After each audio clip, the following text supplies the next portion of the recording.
আসসালামু আলাইকুম। সিমের বিচি দিয়ে কিন্তু মাছের মাথার এই ঘন্টটা খেতে অসম্ভব ভালো লাগে। এই তরকারিটা থাকলে কিন্তু আর কোনো কিছুরই প্রয়োজন নেই। চলুন তাহলে রেসিপিতে চলে যাই। এই জন্য প্রথমেই মাছের মাথা আর পটকা নিয়ে নিয়েছি। তারপর এখানে পরিমাণ মতো একটু লবণ, হলুদের গুঁড়া ও মরিচের গুঁড়া দিয়ে ভালোভাবে হাত দিয়ে মাছের মাথার সঙ্গে মাখিয়ে নিব। তারপর ভালোভাবে মাখিয়ে নেওয়া হয়ে গেলে আমি একটি প্যানে তেল দিয়ে দিচ্ছি। তেলটা যখন গরম হয়ে যাবে তখন মাছের মাথাগুলো আমি দিয়ে ভেজে নেব এপিঠ ওপিঠ। কিন্তু এখানে কিন্তু পটকাগুলো দেওয়া যাবে না, তাহলে ফেটে যে কোনো দুর্ঘটনা ঘটতে পারে। খুব বেশি কড়া করে মাছের মাথাটা ভাজার কোনো দরকার নেই, হালকা করে একটা ভাজা দিলেই হবে। মাছের মাথাগুলো আমার ভাজা হয়ে গিয়েছে। এবার তরকারিটা রান্না করার জন্য একটা বড় কড়াইয়ে মাছ ভাজার তেলটা দিয়ে দিব। তারপর এখানে দিয়ে দিব একটু বেশি করে পেঁয়াজ কুচি। পেঁয়াজটা যখন একদম গোল্ডেন ব্রাউন কালার হয়ে আসবে তখন এখানে দিয়ে দিব সামান্য পরিমাণ আদা বাটা ও রসুন বাটা। তারপর এখানে দিয়ে দিব পরিমাণ মতো লবণ, মরিচের গুঁড়া, হলুদের গুঁড়া ও সামান্য পরিমাণ জিরার গুঁড়া। এবার মশলাটাকে ভালোভাবে একসঙ্গে মিশিয়ে নিব।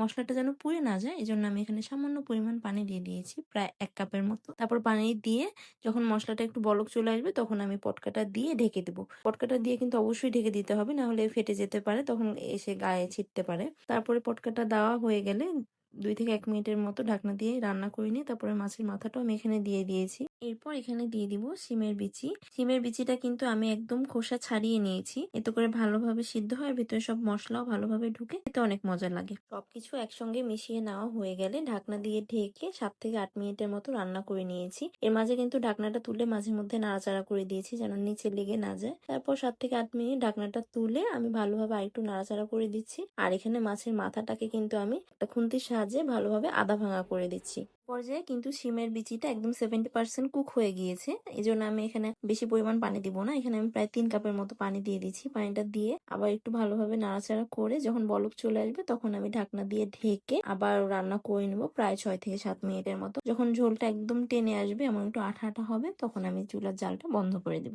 এই তরকারিটা দিয়ে যে ভাত খেতে এতই মজা লাগে, আপনারা যদি বাসায় না বানিয়ে খান তাহলে কিন্তু বুঝতে পারবেন না। এখন তো বাজারে প্রচুর পরিমাণে শিমের বিচি পাওয়া যায়, আপনারা কিন্তু বাসায় একবার হলে এভাবে ট্রাই করে দেখবেন। এমন আরো নতুন নতুন ভিডিও পেতে চাইলে আমার পেজটাকে ফলো দিয়ে কিন্তু পাশেই থাকবেন। ধন্যবাদ।